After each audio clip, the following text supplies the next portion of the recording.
Sora has been in Super Smash Bros. For almost 2 years now, and given that he was my most requested character, I was very much interested in how they would adapt him. I think they did a pretty good job, albeit he's far from perfect. So, this video will mainly focus on additional content that could have been added alongside Sora, with a few critiques of his current design. First, the good stuff. I love how faithfully they translated the ebb and flow of Kingdom Hearts combat into Smash, with his 3-hit combo mechanic and his exaggerated jump physics that showcases unique aerial superiority when compared to other characters in series. He's got a great mix of attacks from the original game, as well as the rest of the franchise. And his character model? Oh my lord, his character model! Everything about his visual design, with his original proportions and abundant costumes, look absolutely fantastic. So much so that Smash's rendition of KH1 Sora in his KH2 outfit might be my favorite design the character has ever had. Regarding that, I know it was a bit disappointing for some fans that his entire design was based off of Kingdom Hearts 1, but I ultimately think it was the right call. Regardless of which game is your favorite, Kingdom Hearts 1 is the source of everything. The story, the characters, the gameplay, all of it was used as a basis for establishing the rest of the franchise, and it's the game that made us lifetime fans. Even so, the majority of his moves, like his 3 magic spells, aerial sweep, sonic blade, etc., have all appeared in numerous games, some of them in every game, as a means of keeping a consistent fighting style across as many appearances and gameplay styles. So,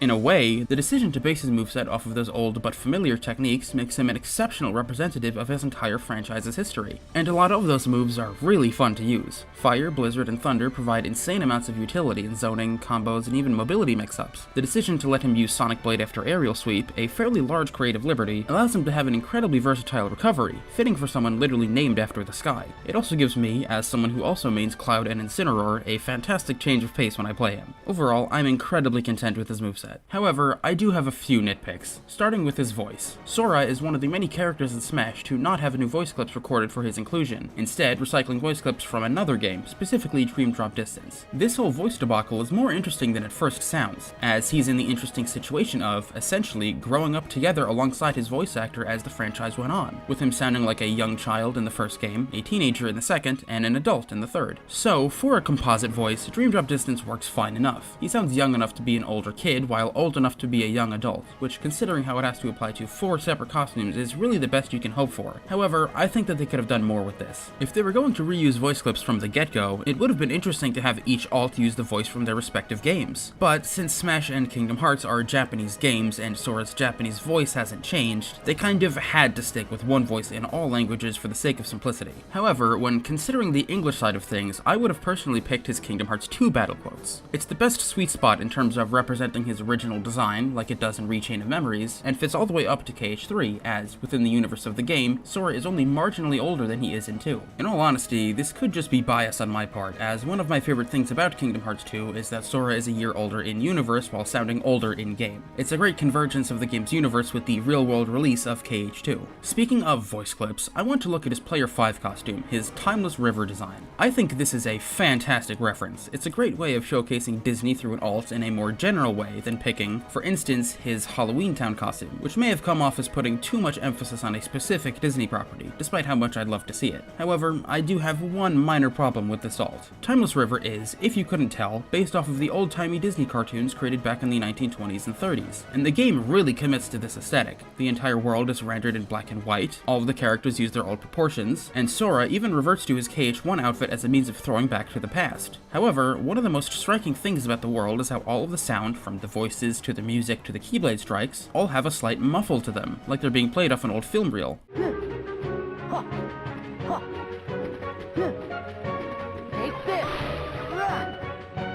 Maybe I'm just a stickler for the fine details, but I kind of expected this to be carried over to Smash when using this alt. After all, they went through the trouble of modeling a new face for him, so why not apply a simple filter over his voice? It's not really a big deal, but it's such an easy slam dunk that would have boosted the charm of this costume by a lot. Following up on alts, I've never been a fan of how Ultimate forced every character to have only 8 costumes. I understand that it's more fair that way, but it homogenizes the roster in a way that I don't think is necessary, as well as putting a hard limit on the developer's creativity. It also forced them between a rock and a hard place inspiration-wise, as, with the amount of costumes on display, they had to base its entire color set off of Sora alone, instead of the traditional approach of alts that reference other characters. So, I've decided to give Sora 4 additional colors, one for each of his current costumes. First, for alternate characters, his KH1 outfit could be given the colors of Roxas' casual clothes, as well as making his hair blonde. This is probably the alt that I am most surprised to not see in the game, given that Roxas is an incredibly popular character, and the fact that, well, you know, he and Sora are the same guy. And for his Dream Drop alt, he could use the colors colors of Riku's outfit, making his hair silver in the process. Riku is Sora's best friend, and Dream Drop is just as much, if not more, Riku's game than it is Sora's, so it would fit perfectly on this design. And for his KH2 and 3 alts, he could be given some of the colors that he's notably missing, that being a yellow alt, a straightforward reference to Master Form, and a pure black alt with glowing yellow eyes. The concept of an anti-Sora has existed on many occasions throughout the franchise, with a boss fight against Sora's shadow in Neverland in KH1, as a punishment for overusing drives in KH2 with Anti-Form, and the source of this alt, Rage Form in KH3, used in the final Xehanort fight. But if you think that's it for alts, you're very much mistaken. In Kingdom Hearts, there exists certain items called keychains, that you get most commonly from completing worlds and reaching story milestones. They act as a way of changing the appearance of Sora's Keyblade, as well as getting better stats, abilities, and form changes. They're a major part of Kingdom Hearts iconography, and there are dozens to pull from, so I think it would be really interesting to give each alt a respective keychain. As a general rule, I'll try to stick to keychains that are original to Kingdom Hearts, as to not complicate things aesthetically or, more importantly, legally, as well as keychains that Sora himself uses, and have designs that wouldn't need to be redesigned too heavily to fit the Kingdom Key, which remains as the keychain for the KH1 design. It really had to. It's Sora's canon Keyblade and the most emblematic of Kingdom Hearts, so I couldn't change it. For his KH2 alt, I've selected the Oblivion. This is the Keyblade that represents Sora's connection to Riku, which means it could be used for that alt, but I think it's important to keep the 3 most iconic designs for the Keyblade on Sora's basic designs, which is why I'm giving its counterpart, the Oathkeeper, to his KH3 outfit. If the story of 2 is all about Sora reuniting with Riku, then the story of 3's Remind episode is all about bringing Kairi back, so I think having their respective keychains adopt to these roles is very fitting. His 3D alt could use Dive Wing, the keychain obtained for getting an A rank on every dive sequence, an exclusive mechanic to Dream Drop Distance, being the replacement for the Gummy Ship sequences of previous games. I'm breaking my no Disney keychains rule with the Timeless River alt, because I don't really think it could be anything other than monochrome. It's the keychain that you get for beating the world, and I've always loved the fact that the attack trail is a film reel, although for Smash I think every Keyblade would probably use the default trail effect and hit sounds for simplicity. Valor Form was incredibly easy to pick a keychain for, as you literally obtained the Star Seeker upon unlocking the form, no further explanation needed. Wisdom Form was not so easy though, as there isn't really anything that stands out, so I had to go with a bit of a tenuous connection. For it, I picked Spellbinder from KH1. It's a keychain that you obtain after learning all of the magic spells and talking to Merlin in Traverse Town, and since Wisdom Form is based around spamming spells as much as possible, I think it fits. It's also just a bit funny to have Dream Drop Sora cosplaying as KH2 Wisdom Form while using KH1 Spellbinder, and for Ultimate Form, I ultimately went with Ultima Weapon, specifically its KH3 design, as it's what initiates the form change into Ultimate Form. It's famously Sora's strongest keychain, and it's usually a reward for synthesis late into the game. It's also black, white, and red, and I think that's pretty cool. Now for his 4 new alts, the Roxas palette will use the 2 Become 1 Keyblade, a natural fit, as it's obtained after beating Roxas in the world it never was, and his Master Form color will use the Keyblade of his best friend Axel with Bond of Flame. This is another tenuous connection, as I pretty much had to pick it, given the slim pickings of narratively relevant Kingdom Hearts original Keyblades for 12 different costumes, but I feel like Bond of Flame should be included in some form. Axel is a fan-favorite character who reaches the climax of his arc at the end of KH2, the game both Master Form and this keychain originated in, so the connection could be worse. Next is his Riku alt, and for it I've picked the Skull Noise keychain from Dream Drop. This one is technically not a Kingdom Hearts original, as it actually has its basis in another Square Enix RPG series, The World Ends With You, as 3D featured the main cast of that game as guest characters, with this being the keychain that Sora and Riku get after completing the world. Considering how important Shibuya, or at the very least the 104 building, seems to be to the future of Kingdom Hearts, I think this fits really well. And finally, for his Rage Form alt, I'll be going with Mickey's Keyblade, the Kingdom Key D, as it's the Realm of Darkness's equivalent to Sora's Kingdom Key. Now, technically, Sora isn't canonically capable of using it, but I think it's a fun enough reference that I'm willing to take the creative liberty. Now, for the real meat of the discussion, it's time to talk about Sora's moveset.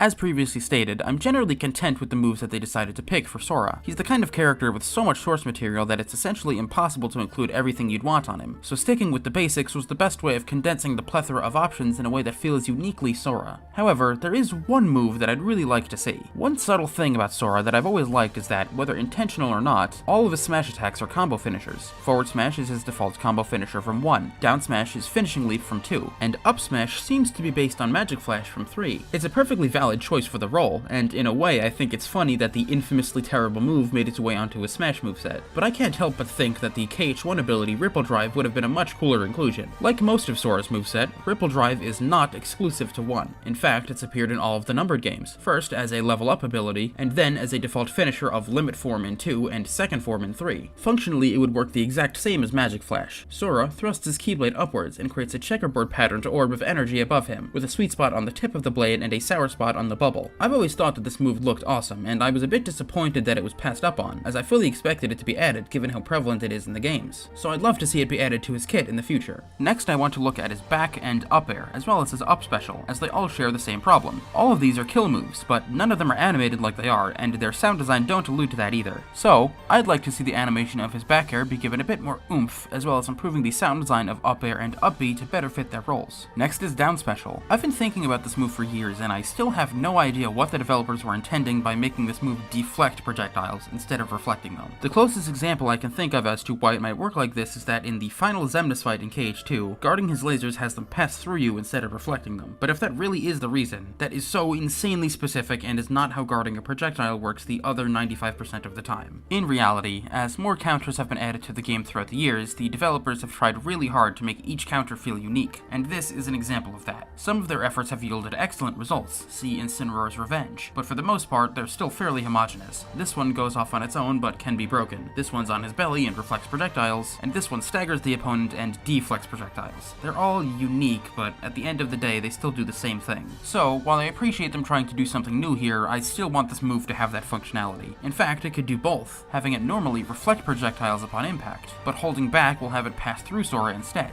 That way, it's still useful in free-for-alls. If that ends up being too powerful, I could see the counter not amplifying the speed or power of the projectile upon redirecting it. This little bit of mix-up potential would make the counter very unique while not breaking the game, so I'd like to see this be implemented. And for his taunts, I have 2 changes I would make. First, his side taunt. It's a fine animation, Sora is known for spinning his Keyblade like that, but the action is really vanilla. I change it so that when he's done spinning it, he holds it upright as magic particles slowly descend the blade in a circular motion. This is based on the initial portion of the Tinkerbell summon animation in KH1. Summons are an important aspect to Kingdom Hearts combat, and they've always had really elaborate animations, so being able to sneak some of that in here would be nice. And no, he wouldn't actually summon Tinkerbell, that would be broken. And the next is a simple change to his up taunt. I'd have Cure be the first on the rotation instead of last, as casting Curaga on yourself after getting a 0 to death at the start of a match would be the ultimate disrespect. And now I'd like to talk about the only part of Sora's design that I would harshly criticize. I am very much not a fan of his final smash, sealing the keyhole. As a standalone animation, it's fine. It's well animated, I like this little flourish he does as he locks the door, and he certainly is known for sealing keyholes, even if it was fairly specific to KH1. There's just one major problem I see here. Sora is a character who can be interpreted in many ways. You could base his design off of one game or all of them. No Disney or only Disney. All of those approaches would have their upsides and downsides, but the one thing that would always remain the same is the final smash. Not in functionality, but in spirit. The sentiment that links all of the games together, no matter how different the story or gameplay, and the core of the series' identity that has been present since the very beginning.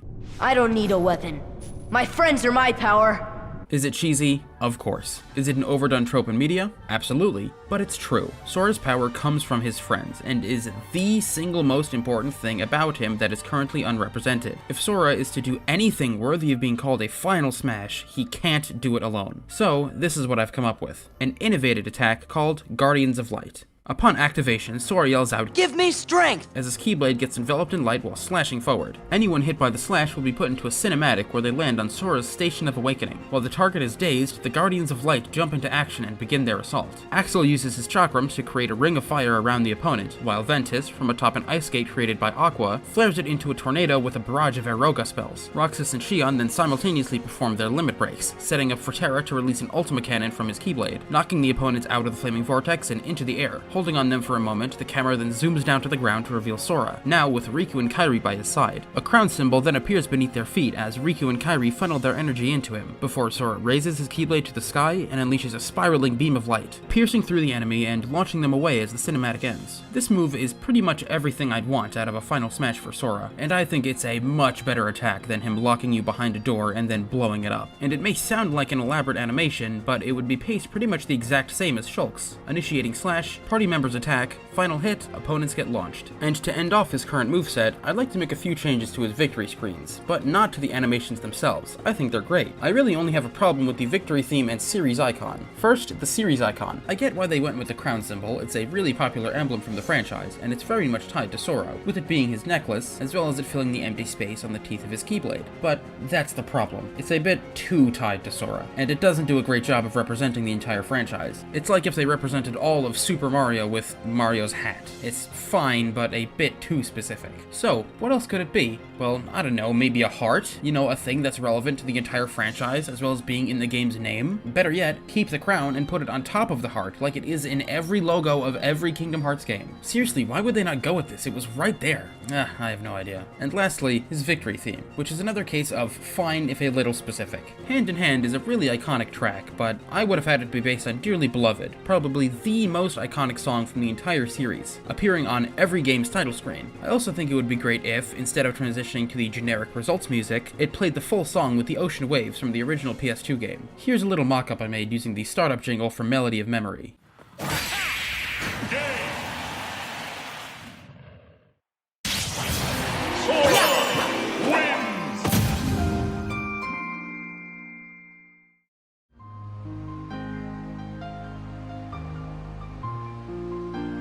Doesn't this just feel so much better? The level of wholesomeness this exudes is off the charts, and that's pretty much it for what I changed about his current moveset. As you can see, it was a lot more about refining what he has now instead of outright replacing stuff, but that's for good reason. I really do think that they have a solid base for his design, and it makes me, as a Kingdom Hearts superfan, really happy. So I didn't find the need to change him all that much. But what if I did? What if he were to get entirely new moves? Well, that's where custom moves come in.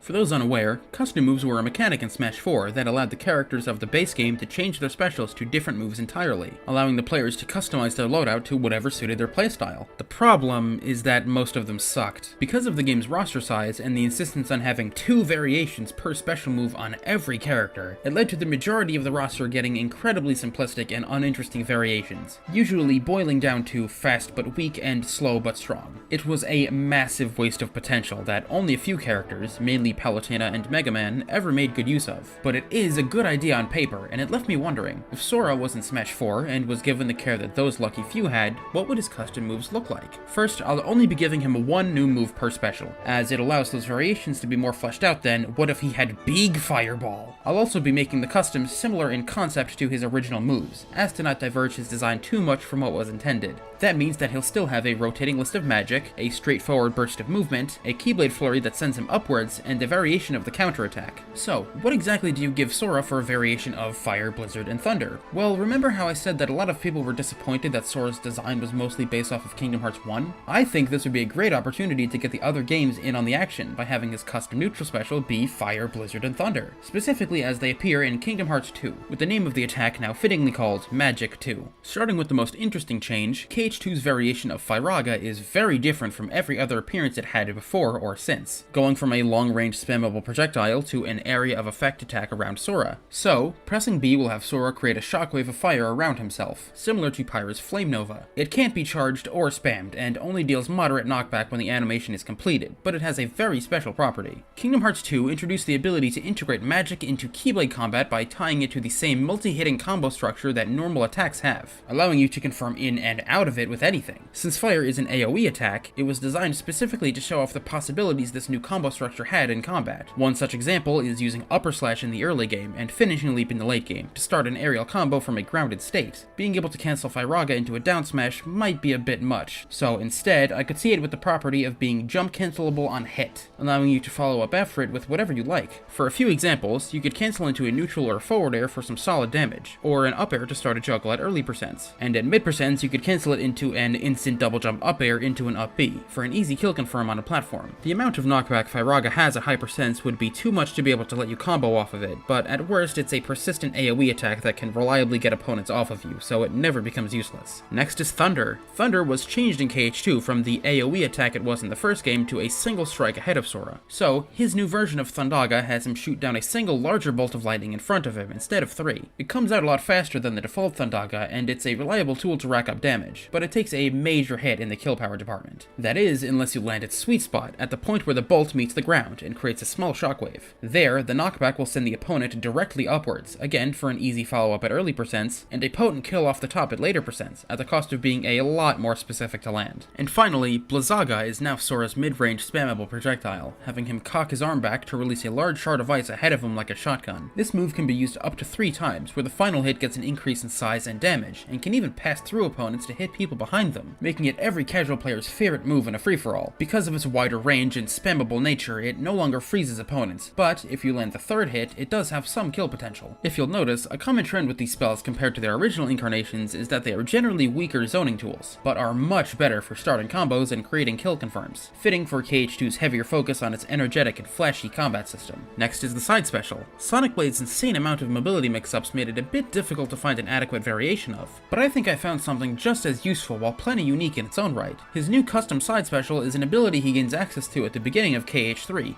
Air Step. Upon activation, Sora holds his Keyblade outward, projecting a flash of light in a cone shape ahead of him, with its length being somewhere between the first dash of Sonic Blade and half of Final Destination. If the flash of light collides with a stage surface, Sora will fly through the air to that surface and kick off of it, giving him an insanely fast recovery option that's destined to get him back to the stage, assuming he's close enough. This might sound like it's overpowered, but when you consider just how versatile Sonic Blade is while being completely balanced, and how there is no mix-up potential or initial dashes he can access after air stepping, it's really not that bad. However, that's not all. If an opponent gets in the way of the flash, Sora will fly straight towards them, but instead of jumping off, he'll slash at them twice to hit them away, reminiscent of his flow motion abilities from Dream Drop Distance in KH3. This works if the opponent is grounded or airborne, but if they shield the move, Sora will stop short in front of them, allowing the foe to severely punish his landing. And if you're at a low enough percent and confident you can make it back, you might even be able to body block Sora as he tries to air step to the stage, potentially gimping his recovery attempt, as while using the move doesn't put him into freefall, he's only allowed 1 attempt per air time. Air stepping allows for fast and free recovery attempts, while sacrificing Sonic Blade's mobility mix-ups and active hitboxes. If you're wondering if you can cancel aerial sweep into an air step like you can Sonic Blade, I'm leaning towards no, as using them independently of each other means more decision-making on the Sora player's part, and it makes aerial sweep's purely vertical trajectory a bit more of an issue, which is why you might want to try out his custom up special, Aerial Dive. This is an ability added to KH2's final mix release, having Sora perform a flurry of slashes with the Keyblade that tracks enemies above him. It also notoriously overshadowed aerial sweep in that game, which makes the fact that it's replacing it in Smash all the funnier. This is a significantly better recovery tool when considering distance alone, and the flurry of 4 disjointed slashes grants plenty of protection on the ascent, but it isn't just used to go up. Kingdom Hearts 3 smartly decided to retool this technique to track enemies below Sora instead of above, so in Smash, this move can be angled downwards for a fast descent. This also allows Sora to escape juggles by diving to the ground at an angle away from the attacker, as its ending lag is comparable to Mewtwo's teleport. However, it is by no means perfect. As its trajectory can't move directly forward or back, it still puts him into freefall, and most importantly, it's no longer a kill option. Confirms into aerial sweep is a major part of Sora's game plan, given how effective it is at taking stocks, so taking that away is a big hit, but in return you are granted a significantly better tool in disadvantage state, which has always been notoriously horrific. It's essentially his down air but without the blind spot, at the expense of that move's power, landing hitbox, and ability to auto-cancel. And finally, his custom down special. If my counter rant before didn't clue you in, it was really difficult to find a replacement for this that was unique, inspired by something from his original games, and was not unfun to play against. I'm not completely confident in this idea, but this is what I came up with. Pressing down special has Sora adopt the guarding stance he takes in KH2 and 3, grabbing the Keyblade with one hand and spinning around to guard in front of him. If hit by an attack, he'll completely negate it with no follow-up, similar to Pit's down special. And, just like Pit's, it covers him on both sides, with a weakness on the top and the bottom to not make it broken in juggling scenarios. But that's not all, as whenever Sora blocks an attack, a flash of red appears at the point of contact, and pressing the special button the instant this flash appears has him perform the critical counter ability from KH3, dropping his guard to slash the opponent upwards, with knockback low enough at early percents to confirm into another move, and high enough at later percents to reliably kill off the top. This sounds like a really powerful option, but it does have its drawbacks. For one, there's a lockout window for your button press, meaning that you can't just mash the B button. And unlike Pit, using this move stalls you in the air and can't be held out, meaning that you have to not only time your counter attack, but also the counter itself. For how this move interacts with projectiles, I think they would just be negated, putting Sora in a brief bit of recoil as he blocks. This gives a clear reason to pick the traditional counter, as running critical counter gives up the original attack's guaranteed follow-up, stagger property on invincible moves, and projectile reflection. And those were his custom moves. I tried to get a good balance of attack attacks from other games, as well as tailoring them towards aggressive play, as I know a lot of people were disappointed by how effective playing Sora defensively can be sometimes. With that being said, there are still many iconic moves missing from his kit. That should be expected considering just how much history the Kingdom Hearts franchise has. It's because of this that I would like to suggest the inclusion of an Echo Fighter, one that would use some of those techniques while sticking to the base that Sora has. As for who, there are surprisingly a lot of options. I've already made my case as to why Riku would be a great semi-clone, so the most obvious choice would then be Roxas. However, I don't really know if I'd want that. Now, don't get me wrong, I love Roxas. He's one of my favorite characters in the franchise, and he makes the most sense out of anyone to be echoing Sora. For one, they are literally the same person, and he certainly has used the Kingdom Key before, but I think reducing him down to an Echo Fighter would be a disservice to what he can bring to the table on his own. I think to do Roxas justice, he would need to be the game's first dual wielder,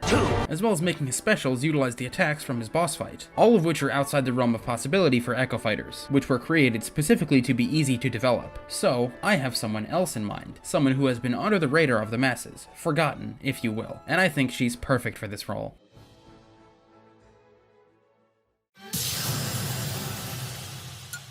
In my opinion, Xian checks all of the boxes. Does it make sense for her to echo Sora? Well, she's a clone of a clone, literally created as a backup to the copy of the original. That's fairly derivative, is it not? And unlike Roxas, she exclusively uses the Kingdom Key. Does she represent the quote-unquote modern era of Kingdom Hearts? Well, they pretty much wrote an entire game about her. And, even if I didn't think it was a great narrative choice, she had a triumphant return in KH3, making her more relevant than ever. And most importantly, she's adorable and I love her. So, what are her main differences when compared to Sora? Well, considering how she's not as associated with the sky, I think making her animations less whimsical and more deliberate is a good way of showcasing her fighting style. Instead of gliding for her dash, she runs normally. Her double jump doesn't have a stall to it. She has a wall jump by default, and she runs marginally faster, similar to what Ken is to Ryu. For the record, Ken was a major inspiration for how I decided to design Xian, because he's a great showcase of just how far a character can be pushed while still being considered an Echo Fighter. And considering how Sora was the most requested character in the game, I think an echo of him deserves to go a little bit farther than what's expected.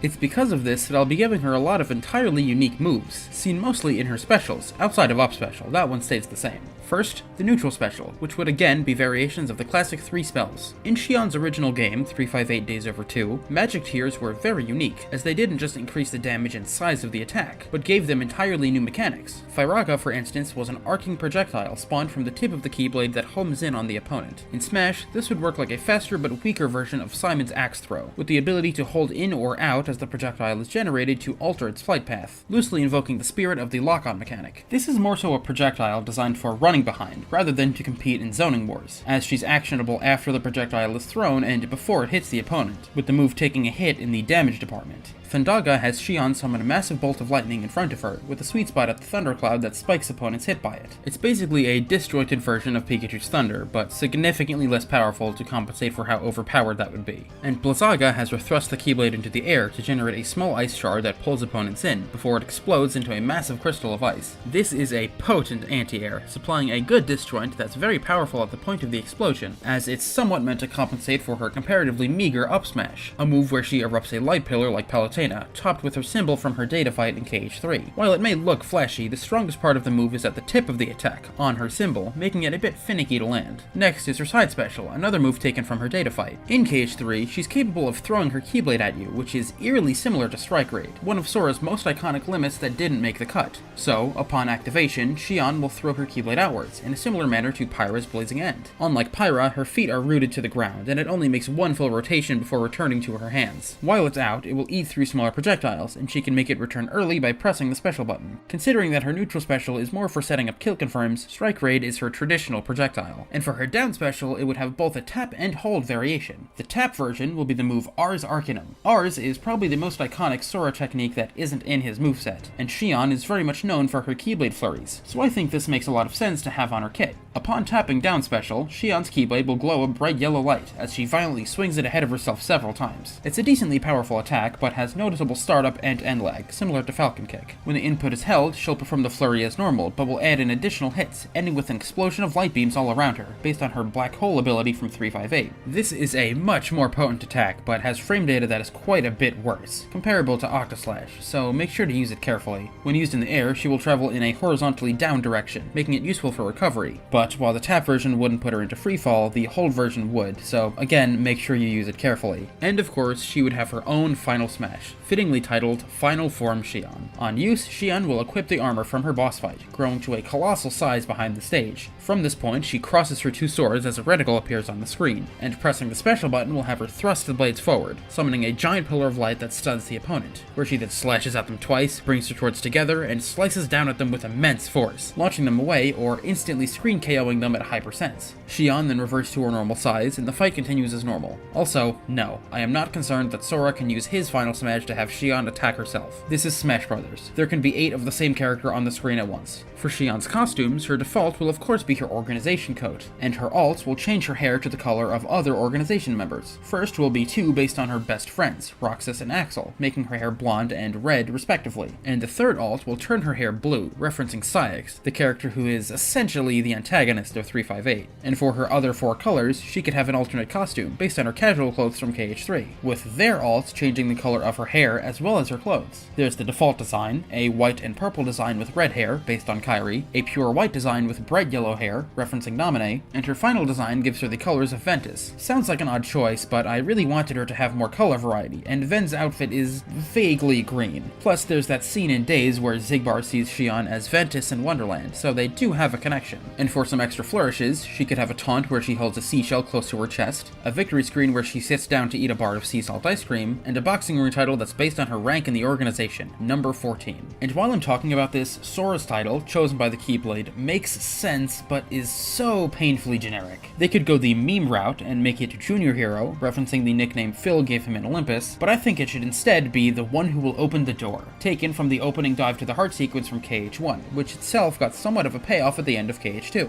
Going back to Xion, while they generally don't include stages alongside Echo Fighters, if they were to add one, it would without a doubt be Twilight Town. For its layout, I could see it functioning a lot like Delfino Plaza, where you start the match on a platform cluster, based on the honeycomb crystals from her boss fight, and stopping at several locations around the town. You could start at the Sandlot, move past the Tram Common, land in front of the old mansion, and end on the iconic clock tower above Station Plaza. For the music, I think it would fit Xion's role as a boss character if they included a lot of the famous battle tracks from the series. You would, of course, have to include the 13th Struggle and Dilemma, as well as a remix of Forza Finale, which itself is a remix of the Ansem, Xemnas, and Young Xehanort battle themes, as well as a remix of Xion's very own Vector to the Heavens and Roxas's The Other Promise. And for the more scattershot picks, Lord of the Castle from Recom, Rage Awakened from 2FM, Another Side Battle version from 358, Dismiss from BBS, and remixes of the 3 Twilight Town battle tracks, Sinister Sundown, Working Together, and Tension Rising. And for Hollow Bastion, I would change its field theme and Stadi into remixes, as well as adding the Cavern of Remembrance battle track, Deep Anxiety, which is an absolute banger.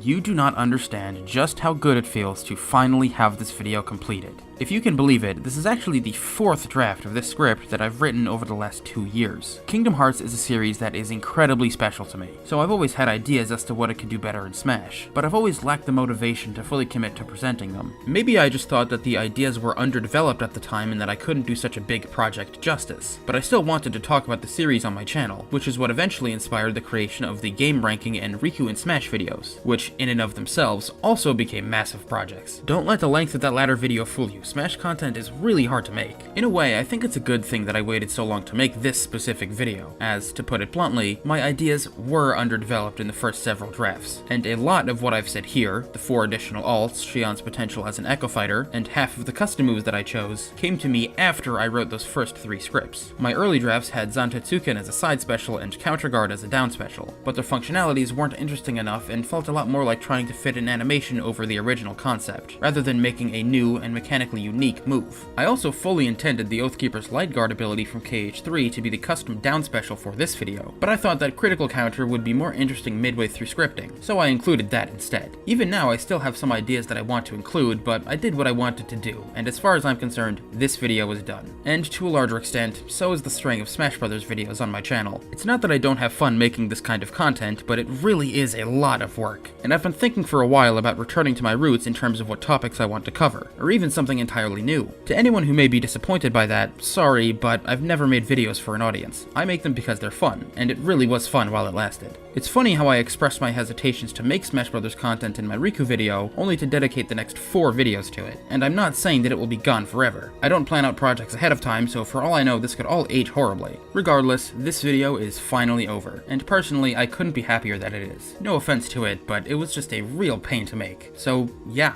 I love Kingdom Hearts, I love Smash Brothers, and that is what else Sora could have brought to Smash.